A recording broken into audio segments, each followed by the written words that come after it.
Renungan bagi kita di hari ini berjudul Kedewasaan Rohani yang menjadi dasar firman Tuhan dari Efesus 4 ayat 11 sampai dengan 15. Apa itu kedewasaan rohani? Dari Efesus 4 3 ayat 13, demikian firman Tuhan, sampai kita semua telah mencapai kesatuan iman dan pengetahuan yang benar tentang anak Allah, kedewasaan penuh dan tingkat pertumbuhan yang sesuai dengan kepenuhan Kristus. Kata kedewasaan penuh di situ diterjemahkan oleh New King James to a perfect man. Sementara dari terjemahan dari National American Standard to a measure man. Jadi dewasa rohani atau kedewasaan rohani artinya adalah tingkat pertumbuhan rohani orang percaya menuju keserupan dengan Kristus. Kalau kita lihat dari Efesus 4:13 tadi. Dari Efesus 4:13 itu kita juga bisa melihat ada sebuah proses kedewasaan rohani. Saya ulang kembali Efesus 4 ayat 13, sampai kita semua telah mencapai kesatuan iman dan pengetahuan yang benar tentang anak Allah, kedewasaan penuh dan tingkat pertumbuhan yang sesuai dengan kepenuhan Kristus.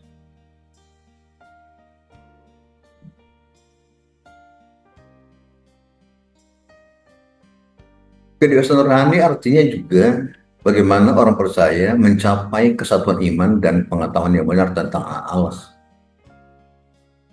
Penting sekali bagi orang percaya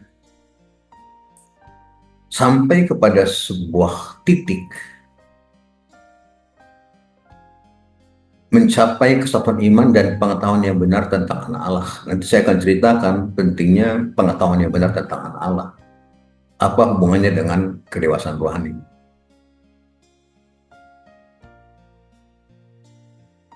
Dari Efesus 4 ayat ke-14, demikian tertulis, sehingga kita bukan lagi anak-anak yang diombang-ambingkan oleh rupa-rupa angin pengajaran, oleh permainan palsu manusia dalam kelicikan mereka yang menyesatkan. Dari Efesus 4 ayat 14 ini dan Efesus 4:13 tadi, kita bisa melihat bahwa orang percaya yang mencapai titik kesatuan iman dan pengetahuan yang benar tentang anak Allah, mereka akan menjadi Kristen kanak-kanak. Sekali lagi saya ulangin, orang percaya yang tidak pada titik kesatuan iman dan pengetahuan yang benar tentang anak Allah. Artinya bahwa orang percaya harus sampai kepada iman yang benar, iman tentang pengetahuan yang benar tentang anak Allah. Orang percaya harus punya fondasi pengetahuan yang benar tentang anak Allah, tentang Yesus. Nah, orang percaya yang punya fondasi pengetahuan yang benar tentang anak Allah, tentang Yesus, maka mereka tidak mudah atau tidak dapat diombang-ambingkan oleh rupa-rupa angin pengajaran, oleh permainan palsu manusia, tidak mudah disesatkan. Karena hari-hari ini saudara, ada banyak orang, ada banyak kita dengar pengajaran tentang anak Allah, tentang Yesus yang salah. Ada banyak pengajaran tentang Yesus yang lain. Ada yang berkata bahwa Yesus itu bukan Allah. Yesus itu hanya manusia biasa. Nah, justru yang berbahaya adalah orang yang menyampaikan pengajaran itu bukanlah orang yang dari luar, bukan dari eksternal, tetapi justru dari internal gereja sendiri. Di era digital yang luar biasa ini, di era modern ini, begitu banyak informasi yang bisa dilihat, didengar oleh orang percaya lewat media sosial. Berbagai-bagai pengajaran yang bisa didengar. Dan kalau orang percaya tidak punya fondasi pengenalan atau pengetahuan yang benar tentang Yesus, maka akan mudah disesatkan, akan mudah dia mengambingkan oleh berbagai-bagai pengajaran itu. Jadi artinya ada dua tipe manusia rohani di dalam kekristenan. Yang pertama adalah orang percaya yang dewasa rohani, yang kedua adalah orang percaya yang masih kanak-kanak rohani atau anak-anak dalam hal rohani. Seperti yang sudah saya sampaikan tadi, bahwa ciri-ciri kanak-kanak rohani adalah gampang diombang-ambingkan oleh rupa-rupa angin pengajaran, gampang diombang-ambingkan oleh permainan palsu manusia.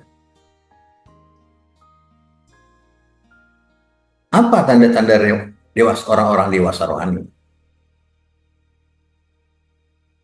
Saya membuat ada 5 poin untuk kita bisa paling tidak mengukur atau mengetahui apakah seseorang, orang percaya sudah dewasa rohani atau tidak. Tapi tadi saya sampaikan menjadi fondasi awal atau tanda-tanda yang paling penting adalah tidak gampang diombang-ambingkan oleh berbagai-bagai pengajaran, atau pengenalan Yesus yang benar, pengenalan tentang anak Allah yang benar, bahwa Yesus adalah Tuhan, bahwa Yesus adalah Allah, bahwa Yesus adalah juru selamat dunia, bahwa Yesus mati, dikuburkan, dan bangkit daripada orang mati, daripada di hari yang ketiga. Ada 5 paling tidak tanda-tanda kedewasaan rohani atau orang-orang yang dewasa rohani. Yang pertama, orang dewasa rohani memiliki relasi yang intim dengan Tuhan. Spiritual devotion. Orang yang memiliki relasi dengan Tuhan memiliki waktu doa pribadi secara rutin setiap hari. Punya waktu doa pribadi secara rutin setiap hari. Yang kedua, punya waktu yang rutin untuk merenungkan Alkitab atau firman Tuhan secara teratur. Yang ketiga, di dalam kehidupannya merasakan kehadiran Tuhan. Kehadiran Tuhan nyata, hadirat Tuhan nyata dalam kehidupannya sehari-hari. Yang keempat, tentunya mereka mengikuti ibadah peribadahan dengan sungguh-sungguh, secara rutin. Mereka adalah orang-orang yang bergantung kepada Tuhan. Ketika mengalami atau menghadapi masalah kehidupan, mereka bergantung kepada Tuhan, mereka mengandalkan Tuhan, bukan bergantung kepada manusia, atau bergantung kepada kekuatan atau kepandaiannya, atau bergantung kepada pengalaman hidupnya semata. Yang berikutnya, berusaha menjaga kehidupan rohani supaya tetap bertumbuh. Poin yang kedua, tanda-tanda kedewasaan rohani adalah ada perubahan hidup, transformasi karakter, atau Christ likeness. Nah, orang ini akan berusaha, akan mudah mengampuni orang yang menyakiti mereka. Mudah mengampuni, mudah berdamai. Menunjukkan sikap kasih kepada sesama tanpa memandang muka.